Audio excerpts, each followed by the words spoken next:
The season of spooks has come, of horrors, of frights, of ghouls in the night. Now is the time for monsters. Or it would be if Universal Hollywood remembered they existed. To make things clear, in Florida, they may have a whole new Dark Universe section for their brand new park, but this is the first time in years on both coasts where the classic Universal monsters didn't get a house for Halloween Horror Nights. But since Universal Hollywood won't give them the attention they deserve, I will, even as a non-horror fan. As such, let's talk about the one ride that bears their moniker, Revenge of the Mummy. But first, roll the intro!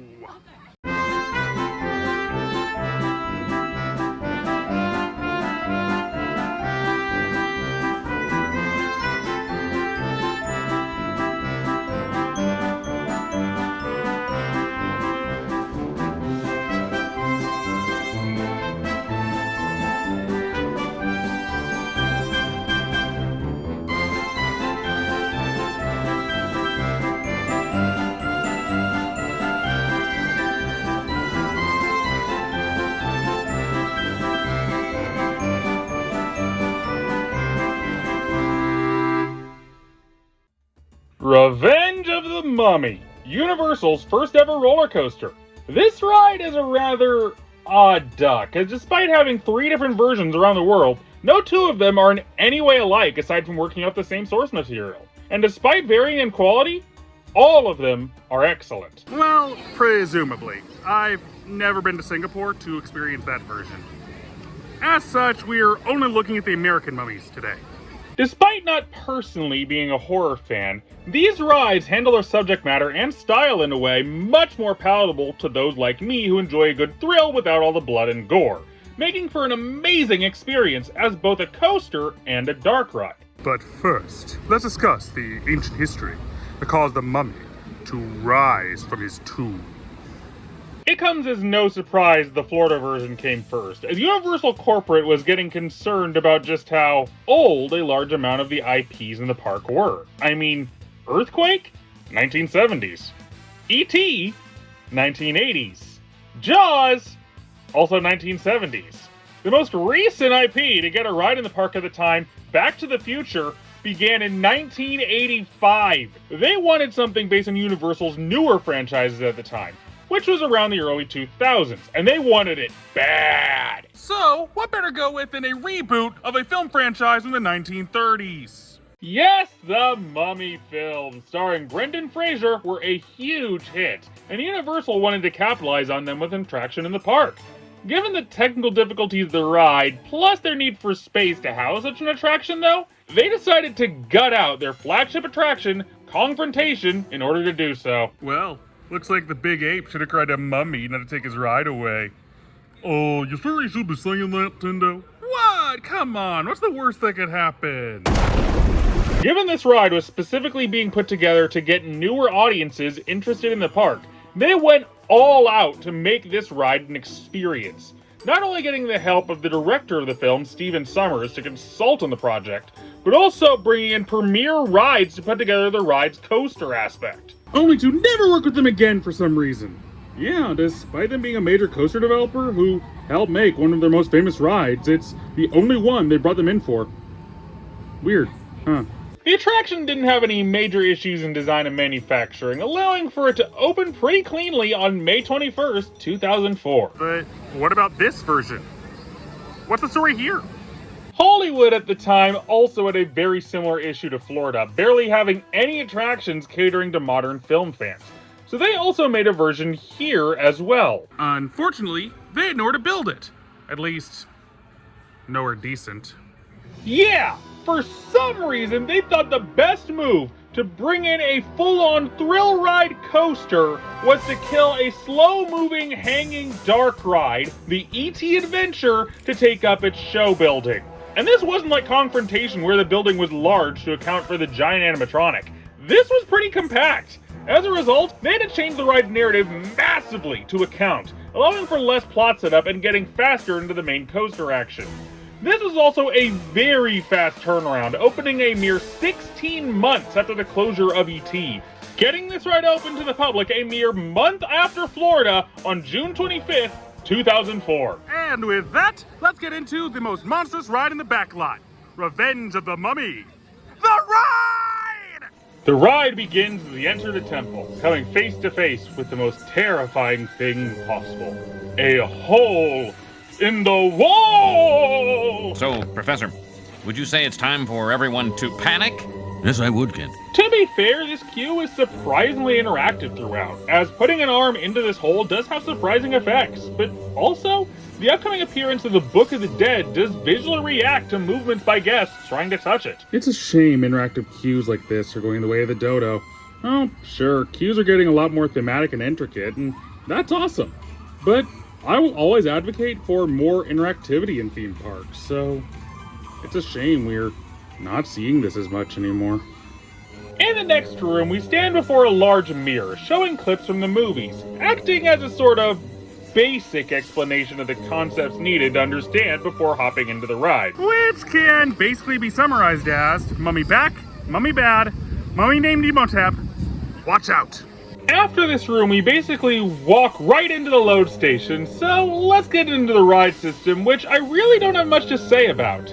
This is a pretty basic coaster design that can fit up to 4 guests per row over the course of 4 rows, meaning 16 guests per ride car. The front 2 rows and the back 2 are also technically different cars attached via swivel, meaning that they can curve apart to more easily move down the track. The dark ride segments, though, are handled via magnetic motors in the track too, so yeah, pretty basic, pretty fun. Indeed. But for now, let the terror begin! I mean, this attraction heavily built up the fear factor in its initial advertising, calling it the first psychological thrill ride, so let's see what they have to offer.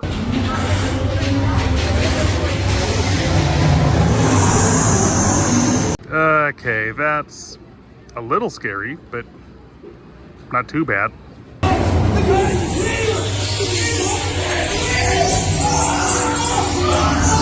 Okay, that's conceptually scary. Downright terrifying, in fact, but it's not presented in a way that's scary in the slightest.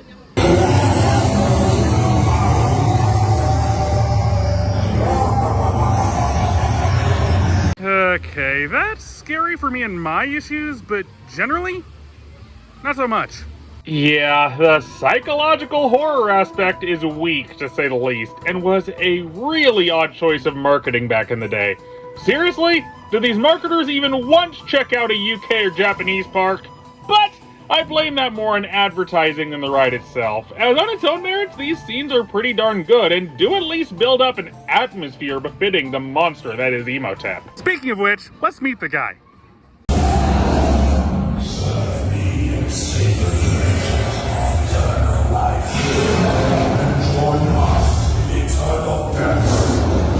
Nah, I'm good. My place for eternal death is already reserved.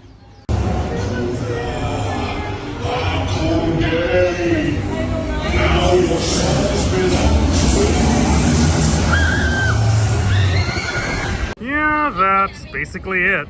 The animatronic is fricking rad, and this leads right into an intense launch that takes you through the coaster until it's basically the end of the ride. Outside of the scarab encounter that sets up the ride's backwards portion and the rather confusing final sequence, that's basically the end of the ride. And it is freaking awesome! Yeah, the theming, though limited, is superb. The visuals well put together, and even the coaster, while short, is still a damn fun time. Does much more need to be said. This is a dang fine coaster that does have my full endorsement. Well, yes it does, because frankly, as a California seal, this may hurt my heart to say, but I gotta admit it, Florida got the better version.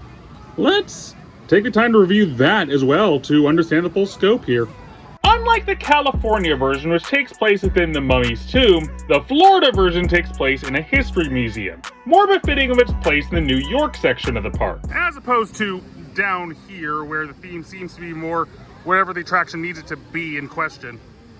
After going through the bullshit surrounding the lockers in this park, see my previous video for my feelings on that mess, we enter into the museum, where a Q video helps explain the premise. Which is rather odd when you think about it.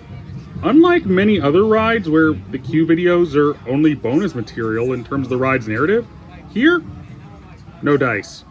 The ride's narrative follows directly off the ending of these videos, so you need to watch them to get a full understanding for the attraction. Usually, if something's important, it's saved into a pre-show, but here, good luck if the line's short.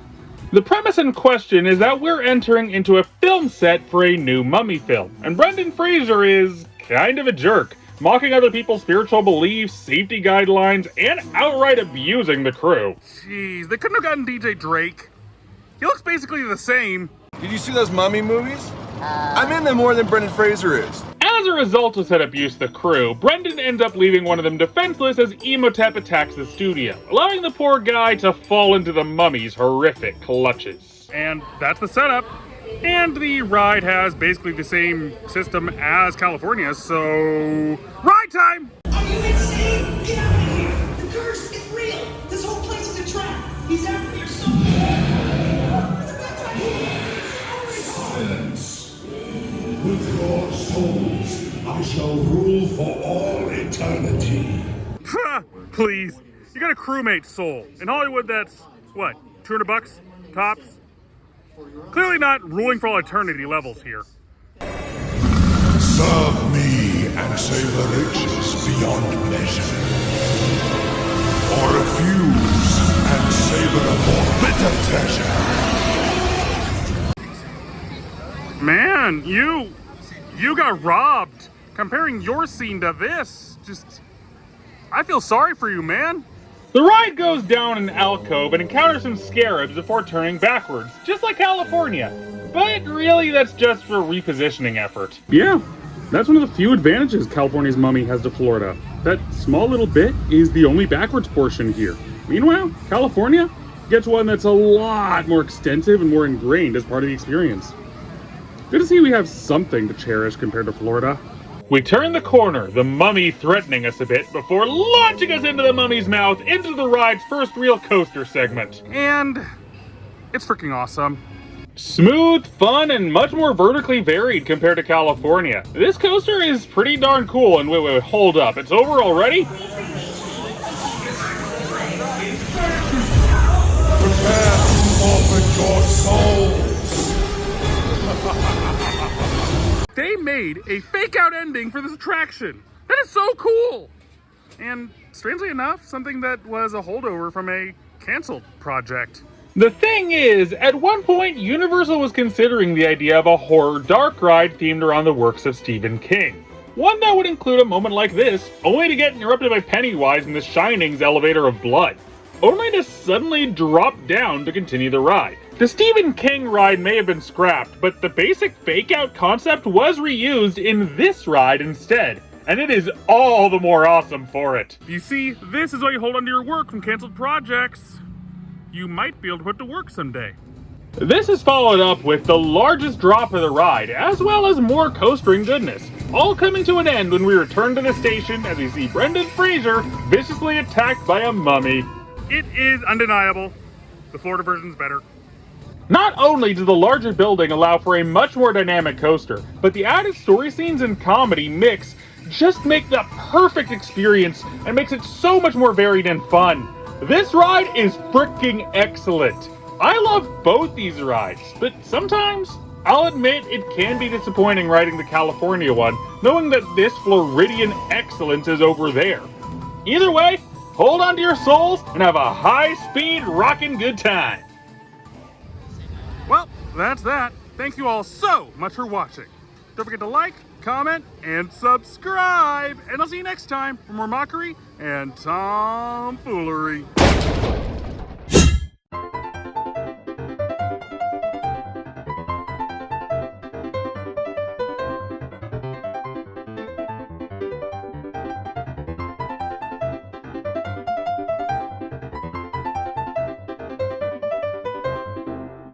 So we're barking up the wrong tree. Mind explaining all this then? Her name was Sophia. She was the love of my life before I lost her. Oh, I'm so sorry. Her death was the reason I escaped the labs.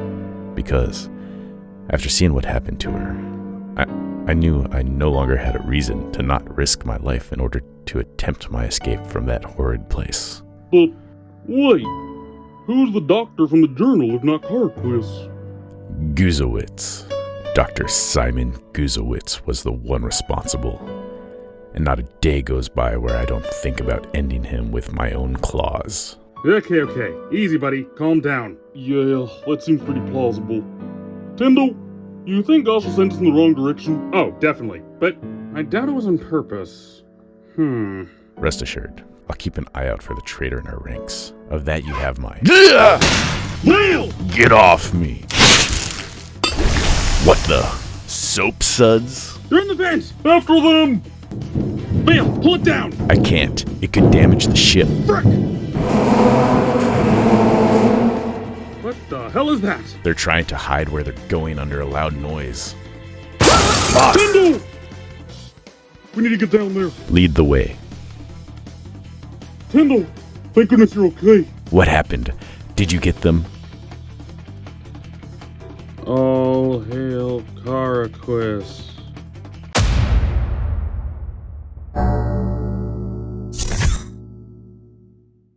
Greetings, explorers! Please take the time to like this video, subscribe to the channel, and click the bell for notifications for when new videos come out. If you'd like to support our adventures, you can check out our Patreon or purchase merch from the link below in the description. Thank you for watching, and have a magical day.